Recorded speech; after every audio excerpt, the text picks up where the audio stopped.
আমরা পৌঁছে গেছি প্যামিয়াংস্তে মনেস্ট্রি।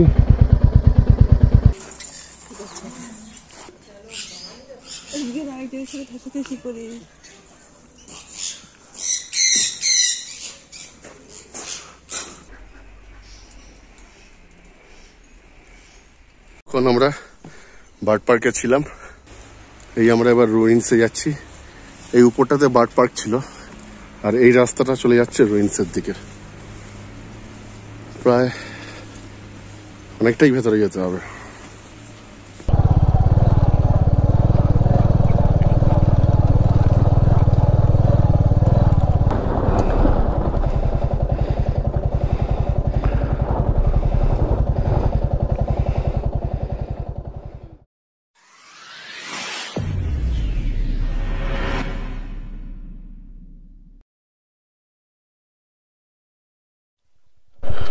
তো আমরা সেন্সর ব্রিজ থেকে এবার নেমে যাচ্ছি নিচের দিকে।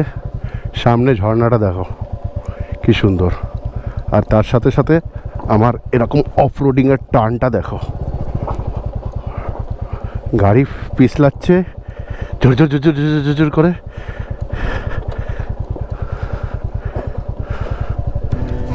ও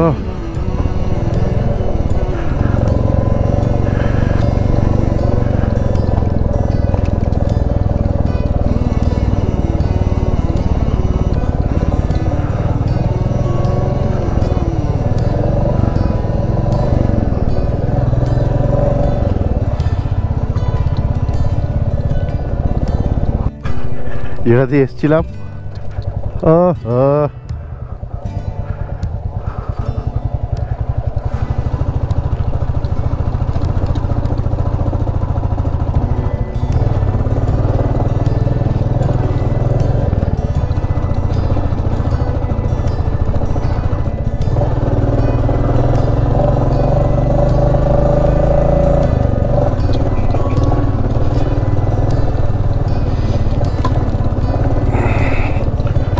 বাস এই রাস্তাগুলো মনে থাকবে তোমাদের,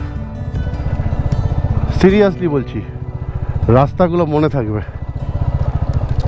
আর চারপাশের সিনারি, ডান দিক দিয়ে নদী চলে যাচ্ছে, বাঁ দিক দিয়ে নদী চলে যাচ্ছে। এখান দিয়ে চলে গেলে তো নদীই পেয়ে যেতাম।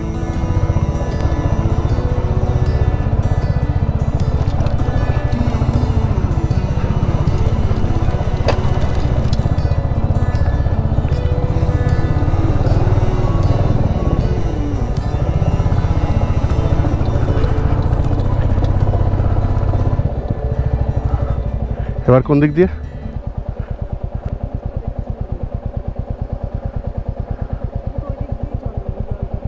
হ্যাঁ ওই জলটাই তো এটা। আচ্ছা আচ্ছা, হ্যাঁ হ্যাঁ, ঠিক ঠিক ঠিক ঠিক ঠিক, এইটা এইটা এইটা এইটা মনে পড়েছে। কেন বলছি এইটা দিয়ে এসছিলাম আর আমি বলেছিলাম যে ও জলটা দেখো, এখানে মনে হচ্ছে স্নান করি।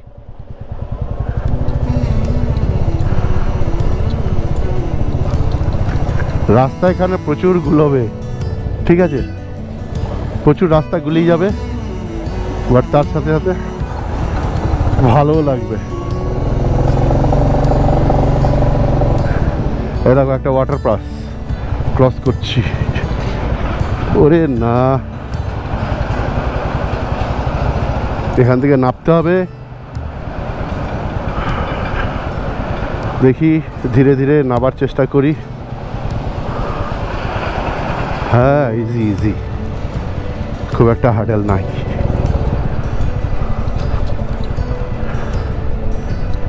খুব একটা হার্ডেল নাই, পার করে দিয়েছি।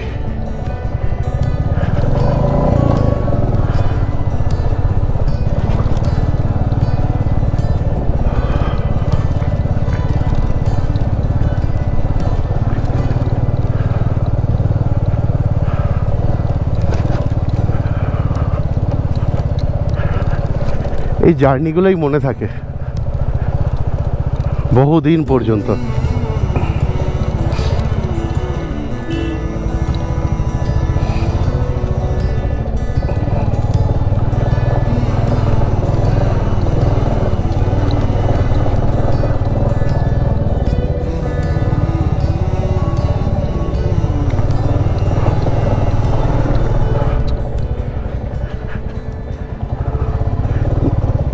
এদিক দিয়েই তো যাবো।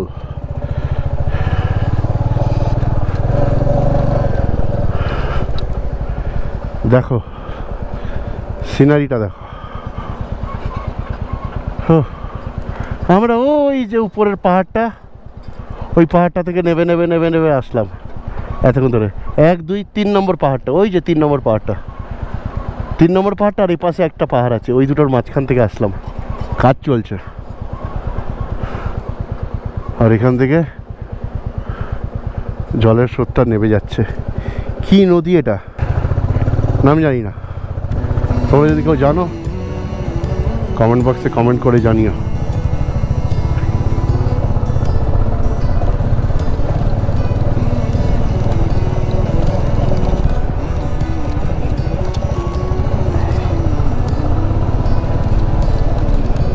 এখন যত তাড়াতাড়ি হোক পেলিংয়ে ঢুকতে হবে আমাকে। বলে দিই, তোমরা যখন এদিক থেকে পেলিং থেকে আসবে, গুগল ম্যাপ তোমাদের এই রোডটা দেখাবে, এটা দিয়েও যাওয়া যায়। রাস্তা একদম খারাপ, ব্রিজ ভেঙে গেছে। আর এদিক থেকে গুগল ম্যাপ এটা দেখাবে না, কিন্তু এই রাস্তাটা ধরে যাবে। আর না হলে পরে এখানে এসে ফরেস্ট চেকপোস্ট রয়েছে, এদেরকে জিজ্ঞাসা করে নেবে, এরা বলে দেবে, সঠিক রাস্তা বলে দেবে। এই রোডটা ধরবে, যেই রোডটা ধরে আমরা আসলাম, এই রোডটা ধরে যাবে না। তো চলো,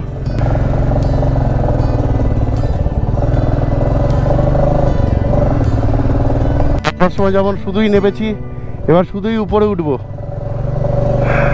এবার তো দম বেরোবে, শুধুই উপরে উঠছি। ও মাইলেজ।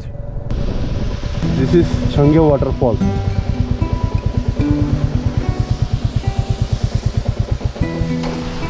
যাওয়ার সময় যেটা পেয়েছিলাম এটাই হলো ছঙ্গে ওয়াটারফল। ওই উপর থেকে নামছে, নেবে এখান দিয়ে গিয়ে ওপাশে বেরিয়ে যাচ্ছে। ওপাশটা গিয়ে দেখাচ্ছি, এই যে এখান থেকে জলের ধারাটা নিচে নেমে যাচ্ছে। এই ছাঙ্গি ওয়াটারফল তোমাদের রাস্তায় যেতেই পড়বে সিংসর ব্রিজের। তো চলো এবার এখান থেকে স্ট্রেট বেরিয়ে যাওয়া যাক পেলিংয়ে।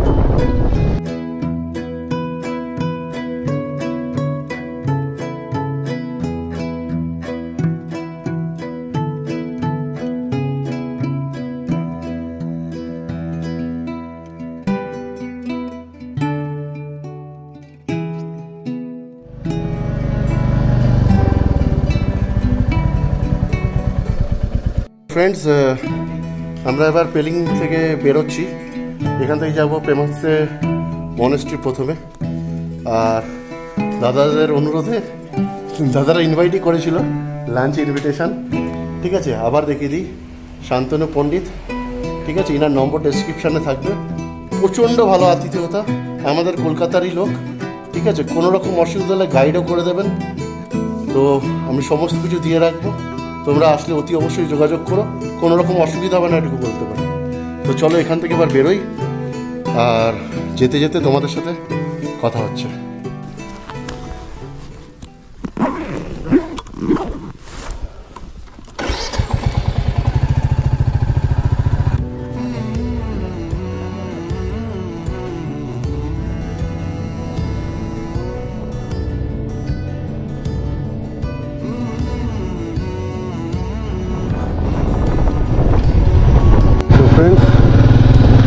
লাঞ্চ টাঞ্চ করে বেরিয়ে পড়েছি হোটেল থেকে। এখান থেকে টোটাল ওই 2-3 কিলোমিটার মতো পেমাক্সে মনেস্ট্রি। তো ওখানেই যাব, হাতে খুব বেশি সময় নেই। তো পৌঁছে কথা হচ্ছে।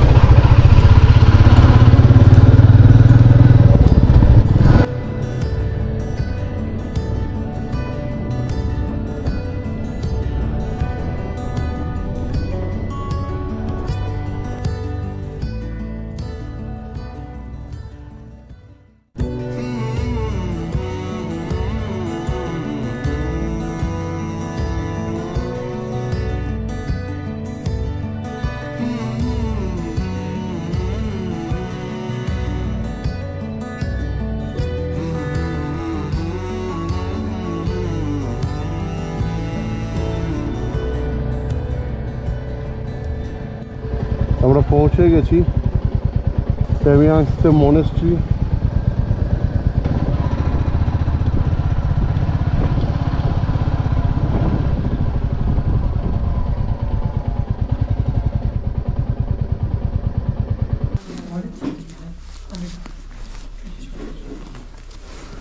माल बना के बनाना नहीं एक ही बना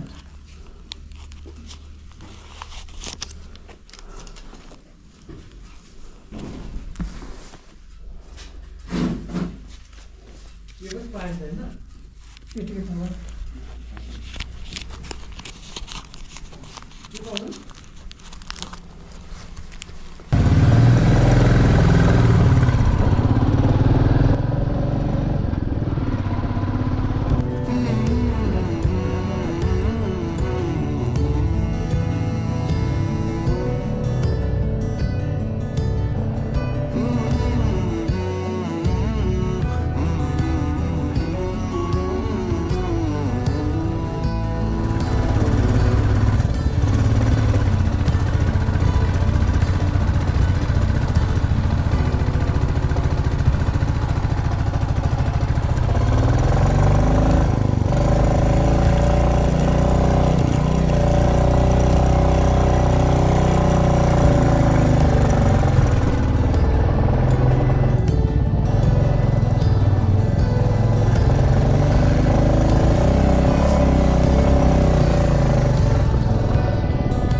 ফাইনালি ফ্রেন্ডস পৌঁছে গেছি।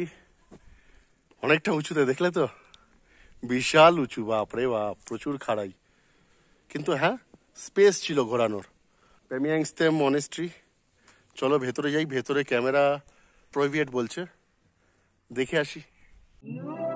যদিও এখানে ভিডিও ক্যামেরা করা স্ট্রিক্টলি প্রহিবিটেড, তাও যতটা সম্ভব চেষ্টা করেছি তোমাদের সামনে তুলে ধরার। এই পেমিয়াংস্তে মনেস্ট্রি হলো পেলিং এর একদম লাগোয়া একটি মনেস্ট্রি এবং গ্যাংটক থেকে 110 কিলোমিটার পশ্চিমে অবস্থিত। 1647 সালে লামা লাহারসুন চেম্পো দ্বারা পরিকল্পিত, নকশাকৃত এবং প্রতিষ্ঠিত।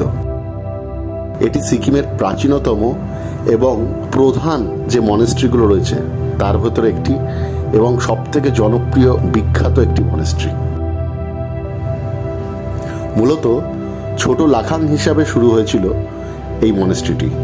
পরবর্তীতে 1705 সালে তৃতীয় চোগিয়াল, চাকডোর নামগাল এবং খেনচেন রোলপাই দর্জির রাজত্বকালে বড় করা হয় এটিকে, এবং 1710 খ্রিস্টাব্দে তৃতীয় লাহসুন চেম্পো যোগচেন জিগমে পাও দ্বারা এটি পবিত্রও করা হয়।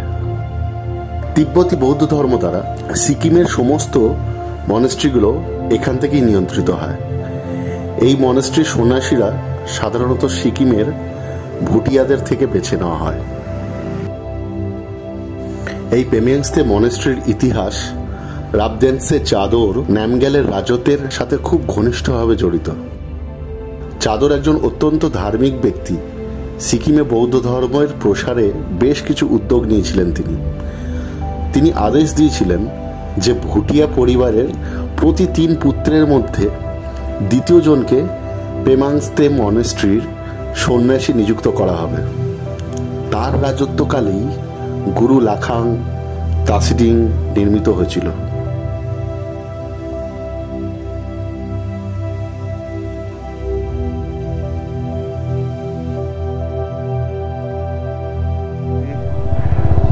পেমিয়াংস্তে মনেস্ট্রি থেকে বেরিয়ে যাচ্ছি।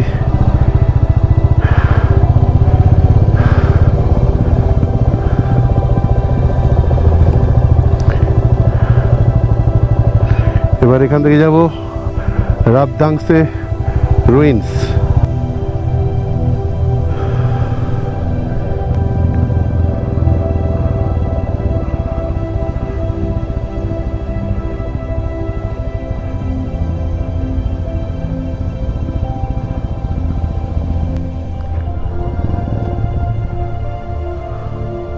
এই তো এসে গেছি।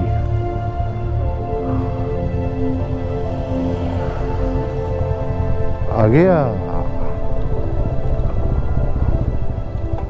10টা থেকে 5টা পর্যন্ত খোলা থাকে।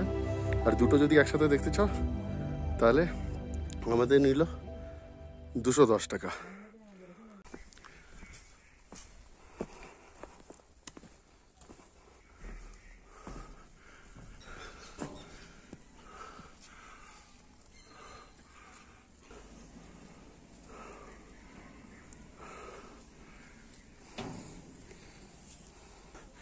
পাখিদের অবাধ বিচরণ ক্ষেত্র।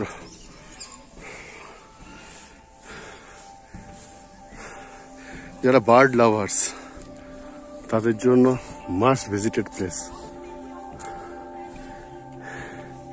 এর নিচেও প্রচুর জায়গা রয়েছে।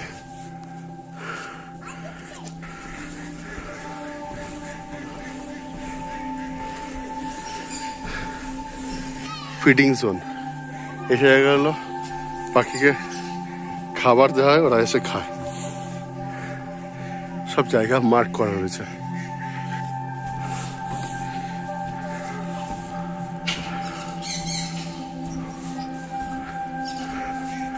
এই প্রবেশ করলাম কেজের ভেতরে। এখন পাখির কেজের ভেতরে আমরা।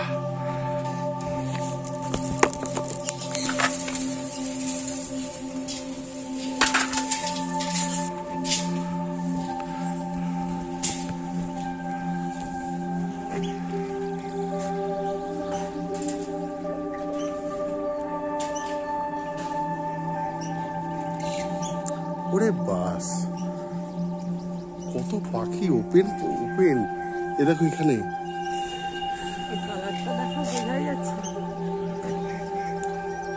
এ দেখো টিয়া পাখি খাচ্ছে, মানে হাতের সামনে সমস্ত।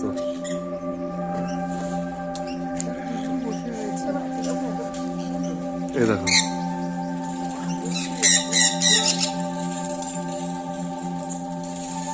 দেখো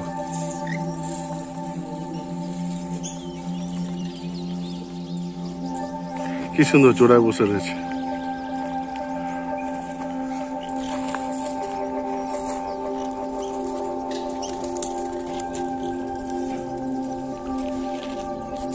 দারুণ লাগবে, দারুণ লাগবে এই জায়গাটা।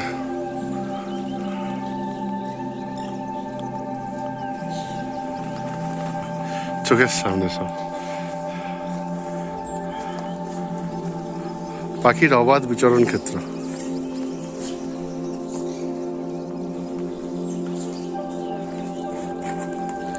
প্রত্যেক এসো, খুব সুন্দর লাগবে।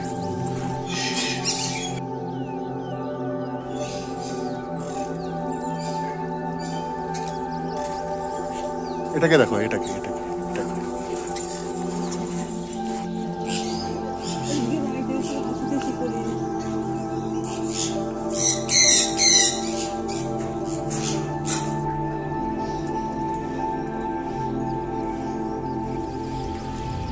এছাড়া পাখির সাথে সাথে প্রচুর গাছের সমাহার এখানে।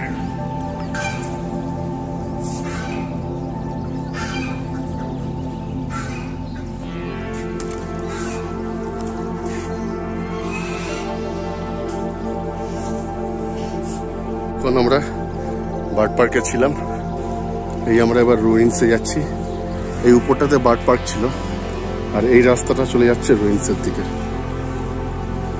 প্রায় অনেকটাই ভেতরে যেতে হবে, চলো যাওয়া যাক।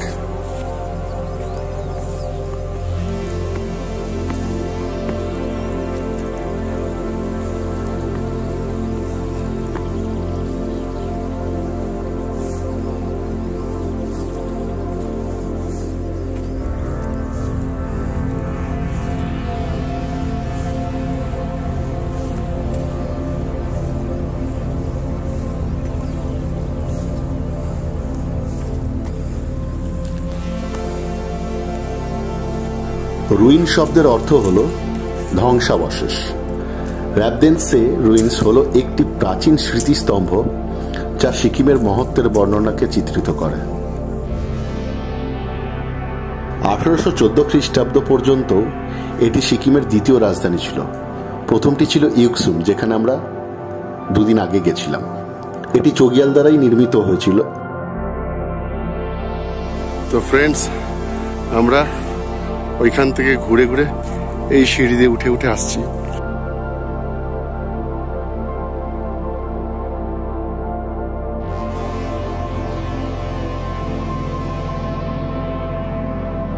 ইউকসুম এবং রাবদান্সের পরে তৃতীয় রাজধানী তুমলুং 1793 সালে সুদপুপ নামগ্যাল দ্বারা সিকিমের রাজধানীকে আরও অভ্যন্তরীণে তুমলুঙে স্থানান্তরিত করা হয়।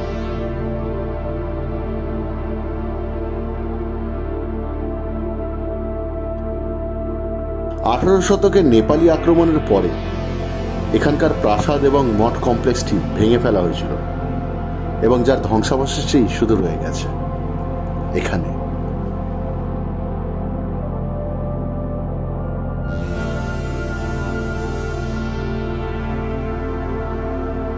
এখানে একটি পাথরের সিংহাসন রয়েছে যা নামফোগাং নামে 3টি দাঁড়ানো পাথর দিয়ে গঠিত। একটি আংশিকভাবে ধ্বংসাবশেষ অবস্থায় অবস্থিত, আর এটিই ছিল প্রাচীন প্রাসাদের প্রধান প্রবেশদ্বার, প্রাসাদের ধ্বংসাবশেষের চতুর্থ উঠোনের ঠিক মাঝখানে।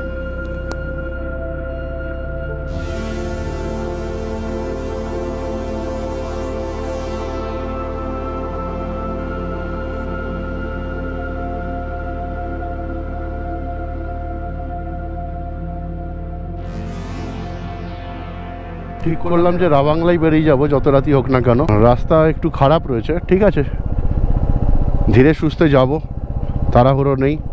রাত 10টায় পৌঁছালেও অসুবিধা না, কিন্তু খুব ধীরে সুস্থে যাব। রাবাংলাতেই আজকে স্টে করে যাব, এটাই ডিসাইড করলাম। ভালো খাড়াই আছে, বাট চাপ নেই, নেমে যাব।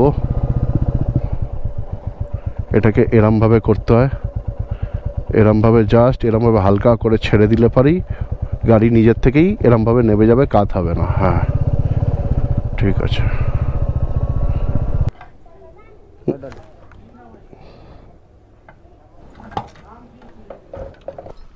অলমোস্ট ঘড়িতে বাজে 6:45, সন্ধে হয়ে গেছে, আর একটু পরেই রাত নেমে যাবে।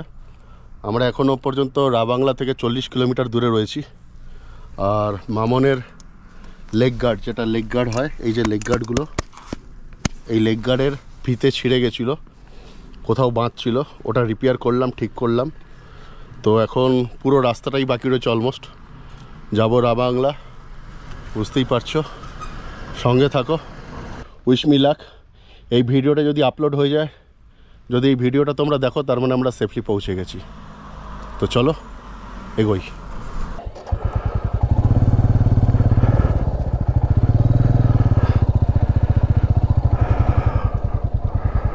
অন্ধকার হয়ে গেছে মোটামুটি।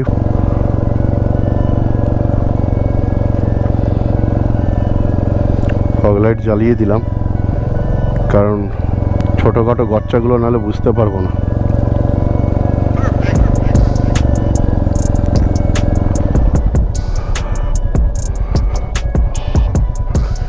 বাবা, এখানে আবার ঠিক আছে, নেমে যাবো, চাপ নেই।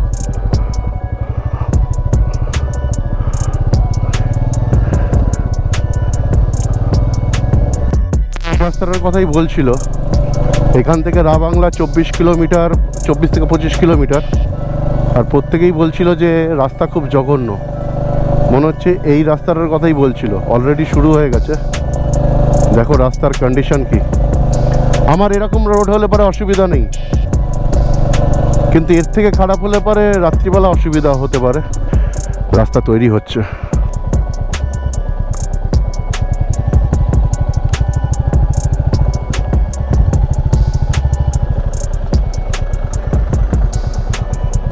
পার হয়ে যাই, চলো। জয় বজরংবলী।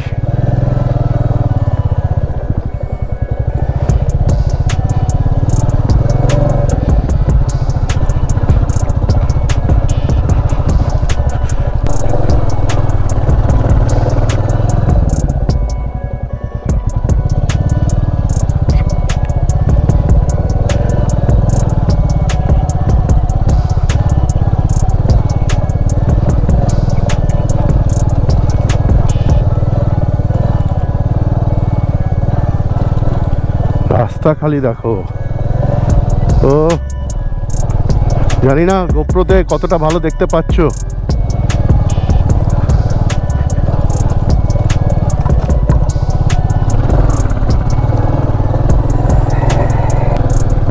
ম্যাপে দেখতে পাচ্ছ কিনা জানি না কতটা স্পষ্ট বুঝতে পারছো। পর দেখো হেয়ার পিন কার্ভে এখন উঠছি এই অন্ধকারের ভেতরে, ঘুটঘুটে অন্ধকারে।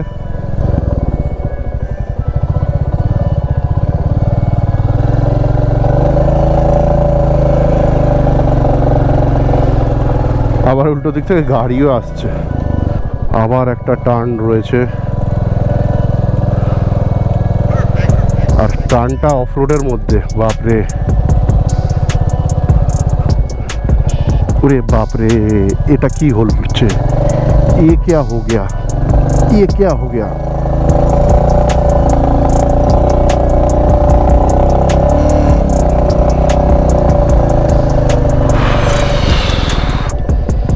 ভয়ঙ্কর ছিল ভাই, ভয়ঙ্কর ছিল।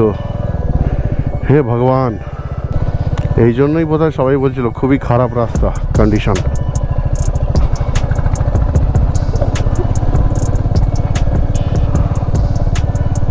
এখনো 23 কিলোমিটার পিছিয়ে রয়েছি রাবাংলা থেকে।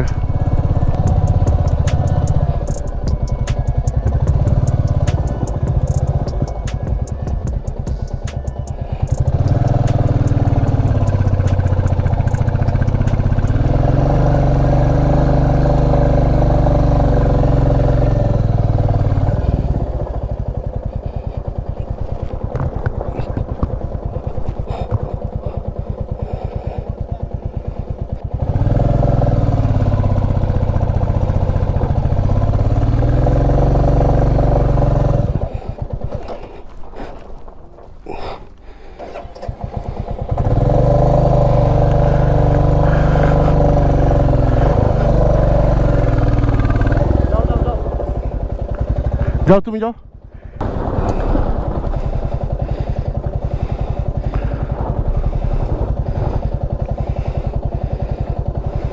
তুমি এগিয়ে চলে যাও, তুমি এগিয়ে চলে যাও।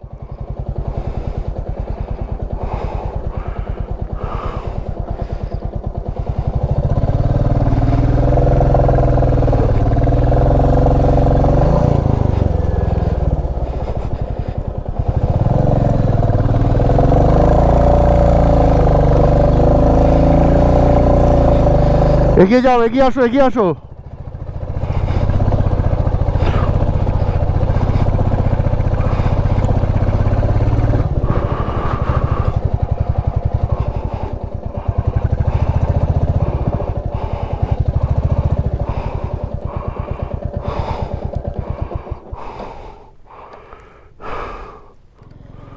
বসো।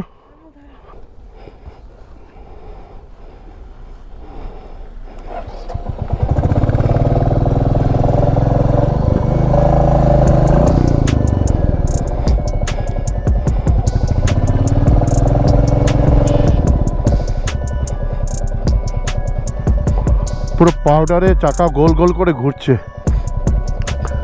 আমার নিজের গাড়ি পেছন দিকে বারবার করে পিছিয়ে যাচ্ছিল। সামনের দুটো গাড়ি আটকা পড়েছে, ওদের চাকা ঘুরছে। মামুনকে নামিয়ে দিয়েছিলাম যে কারণে, নাহলে টাল সামলাতে পারতাম না।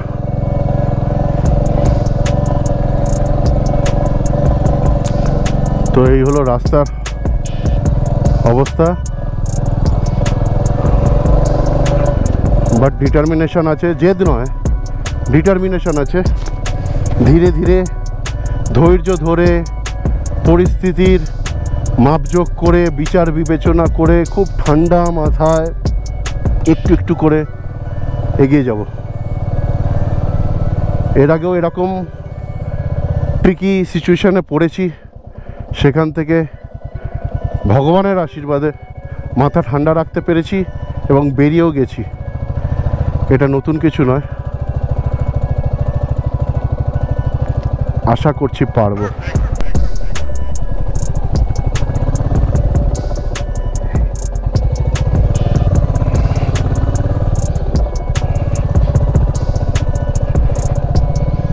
রাস্তা দেখো, রাস্তা, ও अल्टीमेट बॉस, अल्टीमेट।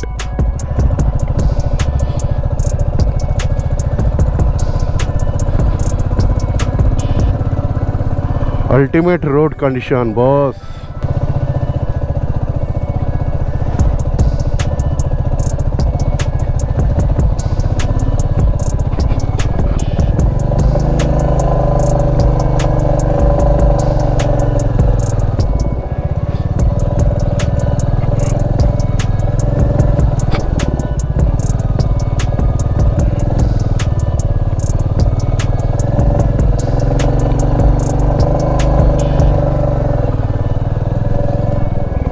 তো ফ্রেন্ডস, এখন ঘড়িতে বাজে 6:54 আর 15 কিলোমিটার বাকি রয়েছে। ঠিক আছে, একটু দাঁড়ালাম, গাড়িটাকে গরম হয়ে গেছে এই খারাপ রাস্তা স্টিপ চড়াই করতে করতে অন্ধকারের ভেতরে।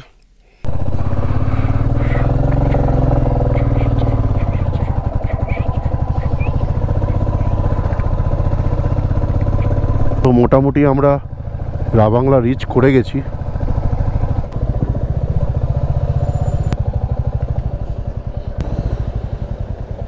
দেখি জিজ্ঞাসা করি এটাতে আছে কিনা।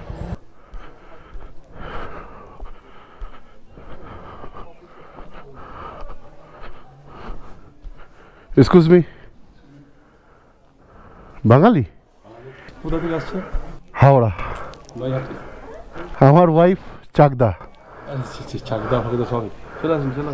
তো ফ্রেন্ডস, এখন অলরেডি আমরা হোটেলে ঢুকে গেছি, বেশি বাজ বিচার করিনি। পেলিং থেকে রাবাংলা পর্যন্ত আসতে যে হেকটিক ইয়ে গেল, এখন আমার মানে যে কোনো জায়গায় একটা ঢুকতে পারলে হলো।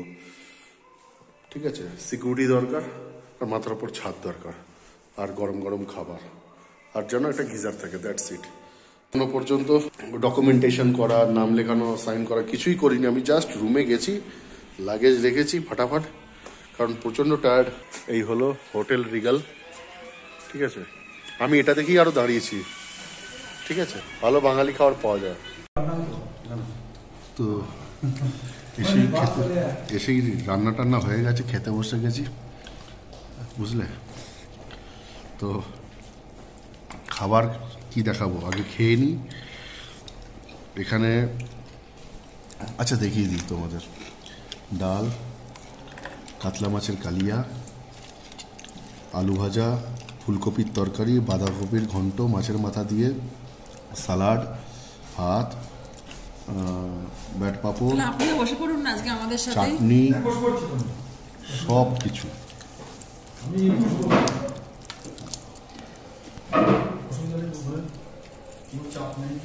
তো খেয়ে নিই, তারপর কথা বলছি তোমাদের সাথে। তো আমাদের ডিনার হয়ে গেছে। বাইকটা দেখো বাইরেই এখানে রেখে দিয়েছি। হোটেল মালিক বললেন এখানে খুব একটা বিশেষ অসুবিধা হবে না। সারাদিন এত ক্লান্ত যে এখন রুমে গিয়েই ঘুমিয়ে পড়বো। তো আজকের ব্লগ এখানেই শেষ করছি। তো চলো, দেখা হচ্ছে কালকে আরো একটা নতুন ব্লগ। ততক্ষণ সঙ্গে থাকো, দেখতে থাকো বংস জার্নি।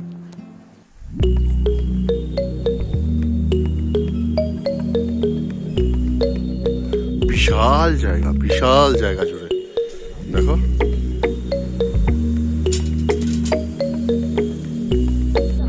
নিচে আর ইয়ে দেখো, সিনারি দেখো। তেমিটি গার্ডেন, চা বাগানের মাঝখানে এরম একটা ব্যালকনিতে পা দোলাতে দোলাতে চা খাচ্ছ, আর বাইরে ঝিরিঝিরি বৃষ্টি পড়ছে। কেমন লাগবে?